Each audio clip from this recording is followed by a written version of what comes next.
Okay, so let's do a real quick thought experiment. And let's actually think about some of the strengths and weaknesses of market solutions in the face of the kinds of examples that I've provided. Okay, so what I'm going to do is I'm going to list here, you guys are going to help me, some strengths and here are some weaknesses. And we'll put up here some examples. We'll say airport security.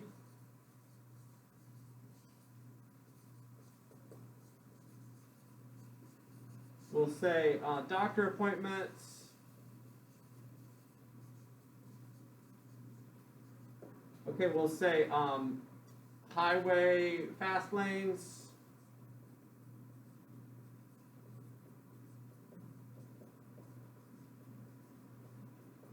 And we'll say Shakespeare, the line standing so people can see Shakespeare. And using these examples, that's the right way to spell Shakespeare, right? I think it is. Okay, using these examples, let's think about some of the strengths and weaknesses. Together we'll work it through some of the strengths and weaknesses of a market-based solution to the problem of long lines in these different areas of the culture. First of all, the strengths. Help me out here. What does a market-based solution where some people can pay for the fast line in airport security, fast line at the doctor appointments, the fast lane in the highways, or fast line to see Shakespeare, what does that accomplish? What's the strength there? Prioritizes efficiency. Yeah, absolutely. Great. Thanks, Austin, for starting us out. Okay, so prioritizes efficiency. Markets are really good at this.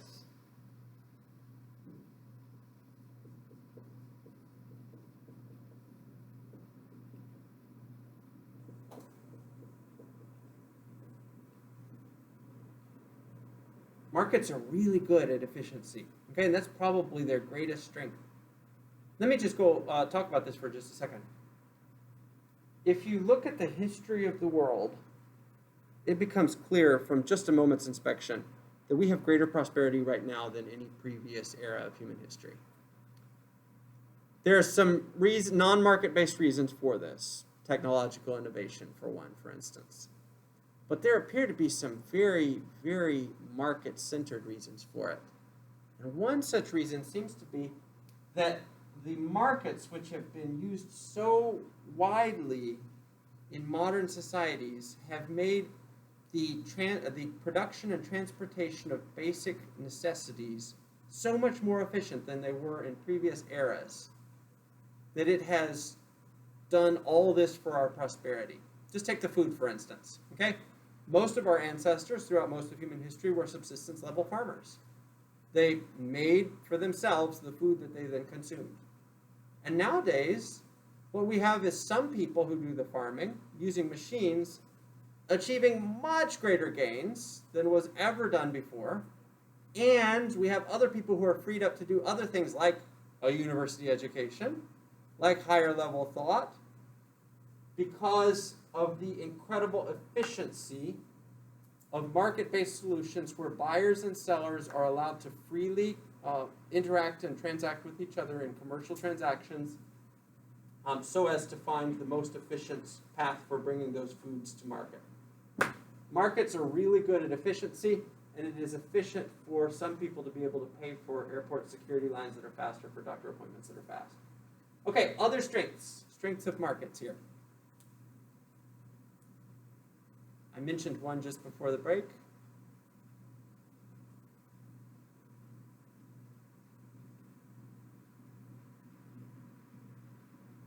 Generates income in different ways. Oh, good. I hadn't thought of that. How so? Explain that. The line people for Shakespeare. I mean, Yeah. say you're having a rough time with your job, and all of a sudden you get paid $125 to stand in line for a ticket. Yeah. I mean, that's a pretty good day. Yeah, and markets have a way of finding jobs for people, don't they? Yeah, so creates jobs. I'm going to put that up here. That's the whole idea behind the gig economy these days.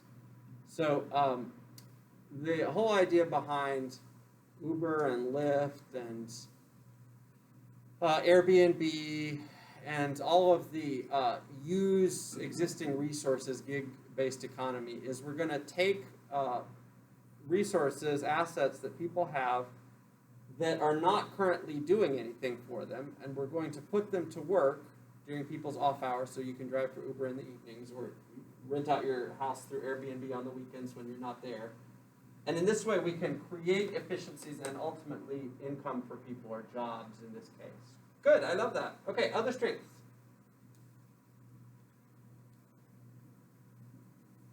How about this one? It pairs up the scarce good with the people who most want it? Or does it? How about this? It pairs up the scarce good with the people who most want it and are willing to pay. Maybe so? Yes? So it matches. Yeah, I like that. Matches desire and scarce goods. And it does so in a way that is maybe better than anything else that we could do. Here's an example. Okay, when you go to Astros games, there are lots and lots of different tiers of seating that you can choose from. Okay, some tiers of seating are much, much better and closer to the action than others. And for the most part, if people are willing to pay for better tiers of seating, and they manifest that through their ticket purchases, that's probably an indication of their desire to see the game. But it's not always the case that that is true. Okay? So here, let me provide one quick counterexample while we're thinking this through. When I was a little kid, I grew up in Fort Worth, and my dad would sometimes take me to see Ranger games. Okay, and I was a big Rangers fan. Huge Rangers fan. I had their day-to-day batting averages memorized. I had the pitchers' ERAs memorized. I clearly didn't have enough to do. It was like 9-year-old me. Okay, and my dad would sometimes relent and take me to the Rangers games. But you know where we sat? Third level outfield, binocular area. Okay? Looking back, my dad's not really a big baseball fan, and I'm so happy that he indulged his kids and we went to see Rangers games from time to time. But I think it wasn't a priority for him to spend money on that. Okay, all right, so there's 9-year-old me sitting in the third level of the outfield. Bunch of people in those games sat along the first and third base lines. Do you think they had the batting averages memorized? Did they have the ERAs memorized? No, I don't think so at all. How did they get their tickets? They had a lot more money than I did. Little 9-year-old me didn't have the money to pay for those first base seats. Note that it matches desire and scarce goods for those who have the ability to pay. It does not always perfectly match desire and scarce goods, because I would bet that I had a desire to see the action that was much stronger than those people who actually got the first baseline seats. But I couldn't manifest that desire in the actual ticket purchases because I didn't have the money to make my desire clear. Okay, obviously this is like still with me to this day. It's a traumatic moment for me when I was young. Okay, so yes, I agree it does match desire and scarce goods, but I'm not sure if it always does so in the best possible way, but maybe it does so better than any other system. For instance, think about how we would distribute baseball tickets if we didn't do it through a price system. I mean, whoever shouted the loudest, I want first base tickets, right? Is that gonna, I don't know, like, how are we gonna do this? Price seems to be the best we can come up with. And it does a pretty good job most of the time of matching desire with the scarce goods. Okay, there's one other that I want to put up here, and it's the one that I mentioned just before the break. It's the liberty argument. Liberty is maximized through markets. Markets are really good at efficiency, and they're really good at liberty. Liberty is maximized. Let me just read this passage from Sandel. Okay, one argument for markets is about respecting individual freedom. It maintains that people should be free to buy and sell whatever they please as long as they don't violate anyone's rights. Okay, if you are able to buy and sell without restriction, then your freedom is expanded. Your freedom is maximized. Markets enable you to become autonomous as a human being to the extent that you're able to find goods that realize your desires. But that increases your liberties. Okay, I'm going to stop there on those strengths, and I want us to collectively think about the weaknesses of allowing some people to go faster in airport security, or some people to go faster in doctor appointments, or highway lanes, or Shakespeare. What are some weaknesses from a moral perspective of a market-based solution there? You mentioned earlier how it discriminates to those who can't. Yeah, so Mari is absolutely right. Discriminates against the poor. Can you expand on that a little bit and tell us how it does so? I mean, like your example where you're like, 9-year-old me? I was gonna say, like basically, if some people have less money than other people, and maybe, like you said, you may desire it, and you can't get to it. Yeah. So maybe poor people really need a doctor appointment, but if they don't have the money to get in line first for a concierge doctor, then they can't get it.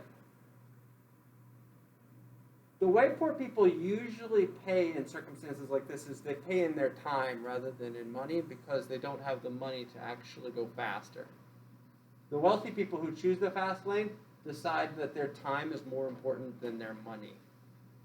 And so they exchange one for the other.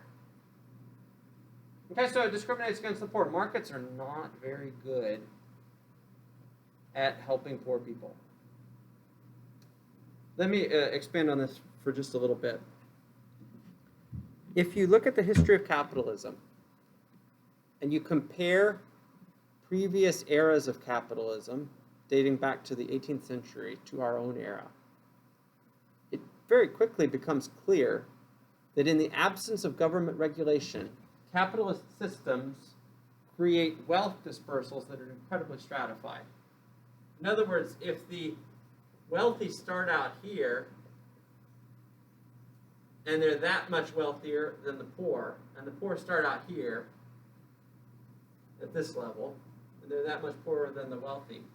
What capitalism, if left unregulated, does is though it basically enables the wealthy to become much wealthier positionally, and it causes the poor to become much poorer. I'm talking positionally, not in absolute terms. Okay, so relative to each other. I'm not saying on an absolute basis. And in 19th century societies, the wealth stratification in the absence of government regulation became extreme. These were early capitalist era societies. Like 19th century Great Britain, for instance. Charles Dickens writes about these circumstances in his novels. The wealthy became really, really wealthy, and the poor became really, really poor. Okay, again, not on an absolute basis. This is on a relative basis. So the poor here might have 10 widgets, and here they might have 12 widgets, and the wealthy here have 20 widgets, and here they might have 200 widgets. I'm talking about the positional differences between these, not absolute differences. Okay, so what happens when markets are left unregulated is some people find ways through clever mechanisms to relieve other people of their money. Some people are foolish, make poor choices, become addicted to substances, whatever the case may be, and slide into poverty. And what you have to have is government regulation to reset the equations, or reset the scales. Maybe that's a better way of saying it. Reset the scales. And through coercive taxation, non-market solutions, coercive taxation, to dip into the market mechanism and coercively redistribute the wealth so that the wealthy don't take everything from the poor.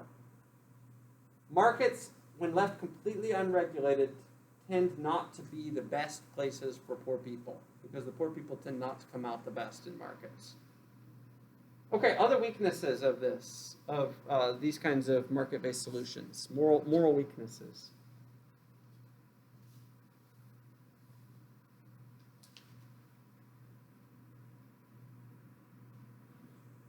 Think about it for a minute.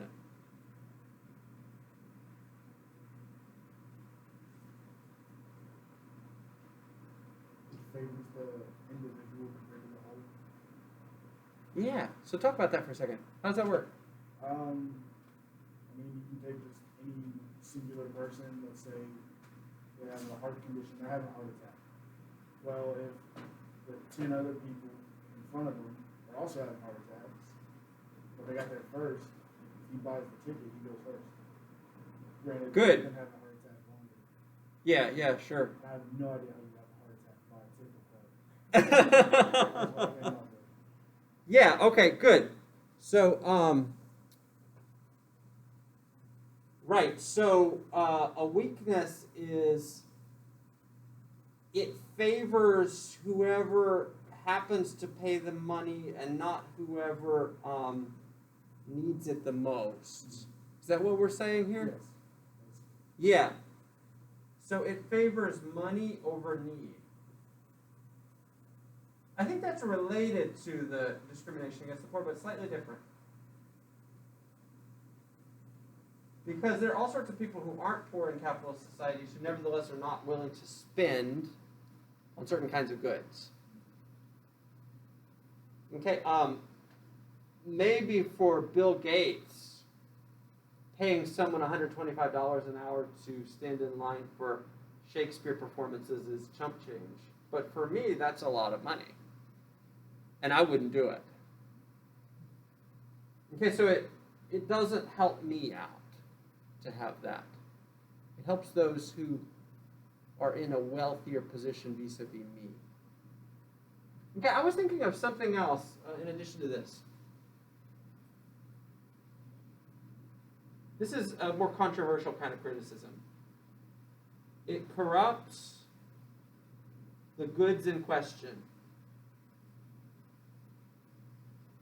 When markets are involved, the goods in question become corrupted by virtue of the fact that money is being used to buy or sell the goods in question. Let me illustrate what I mean by this. Back before COVID, people dated each other and got married. And it was a kind of, we call it sometimes disparagingly, a dating market. But people don't actually buy and sell. But what if they did? What if we actually introduced money into the dating game? Wouldn't it revolutionize things? For instance, okay, think about this with me for a second. Suppose you're looking at a subpar, but not extremely subpar, but subpar marriage candidate. You're looking at, a lifetime of a dirty house, lots of dirty laundry around, not a very good conversational partner. This spouse will not cheat on you or anything, at least not regularly. But there's not going to be a lot of emotional fulfillment there. And honestly, this person's kind of lazy. So you're probably not going to have, a whole lot of a whole lot of industry in your house. However, this person has $3 million. For $3 million, would you marry a subpar candidate who's not terrible? I mean, you're not looking at somebody who's cheating on you. It's just going to be a lack of emotional fulfillment. That's what we're looking at. Okay, laziness, lack of emotional fulfillment, lots of dirty laundry. $3 million. Who would do it? Do I have any takers?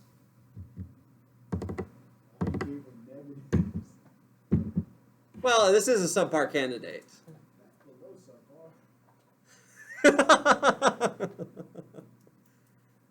Eventually, like, you learn to live with certain things with people. Like, it does happen. I love my wife to death. My wife is wonderful, but she's a terrible housekeeper.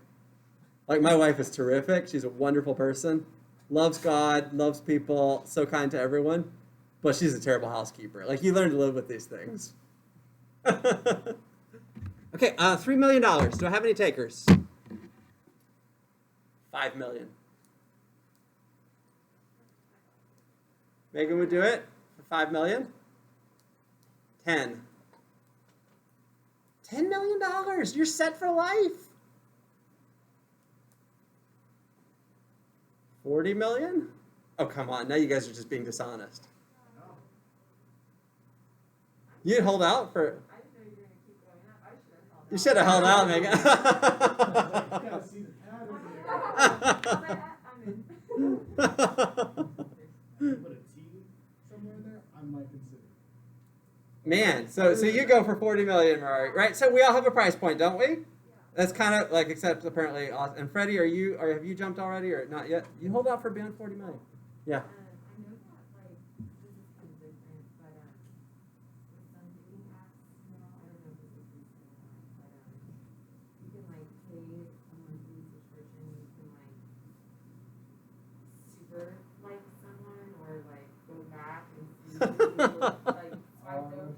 You know what I'm talking about? Like, just little things, and I was like, you know, actually, You know, so I'm not involved in the world of dating apps right now, but apparently 1/5 of us are now finding our spouse through dating apps. So a lot of us. Can't go anywhere else. Yeah, that's true. These days, we're also isolated.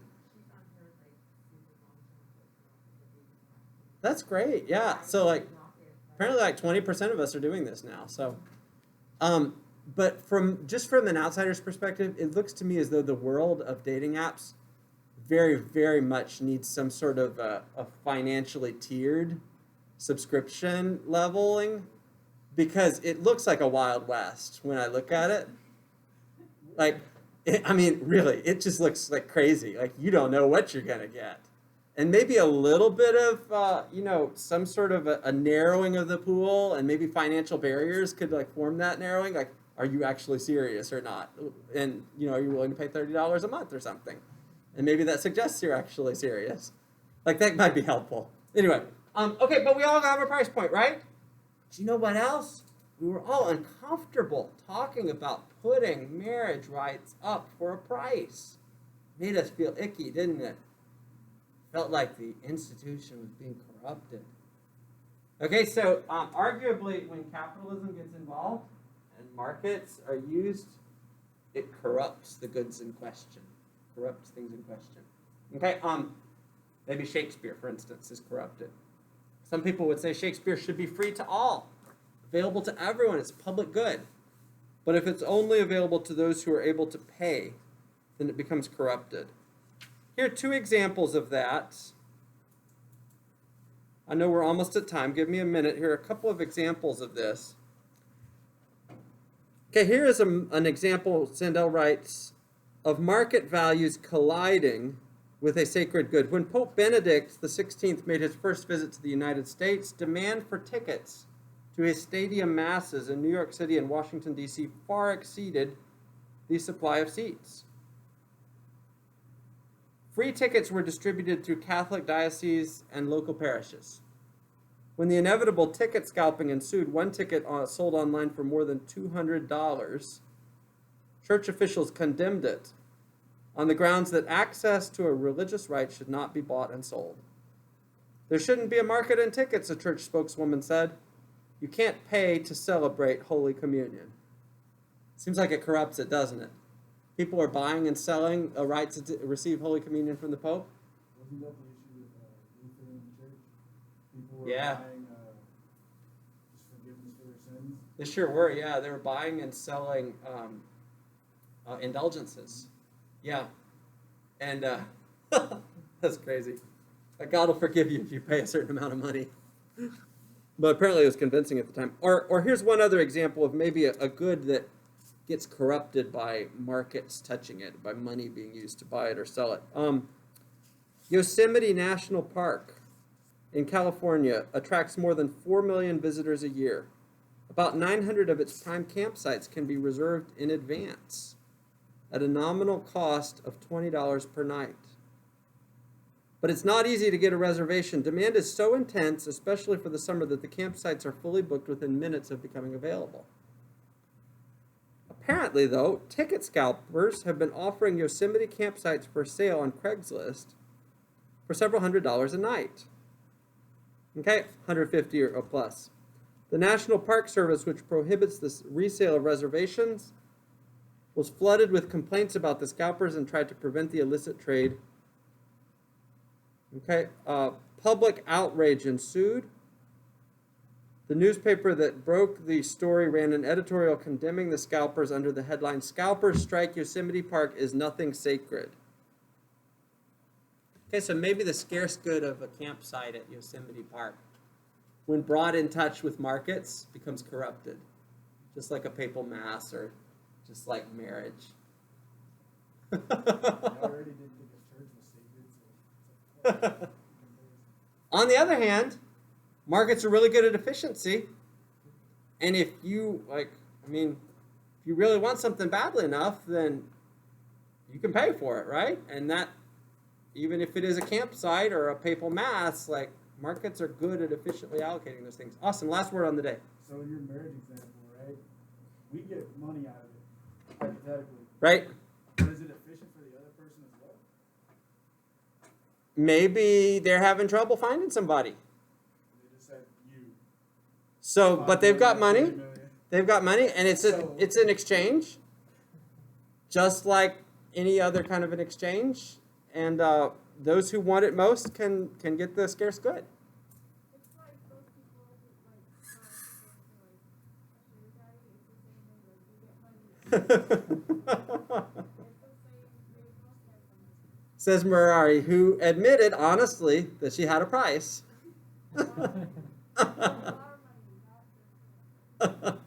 All right, fair enough. Good. Okay, so that's all I got for today, guys. A real quick introduction to Sandel and to the morality of markets. This is our last class together.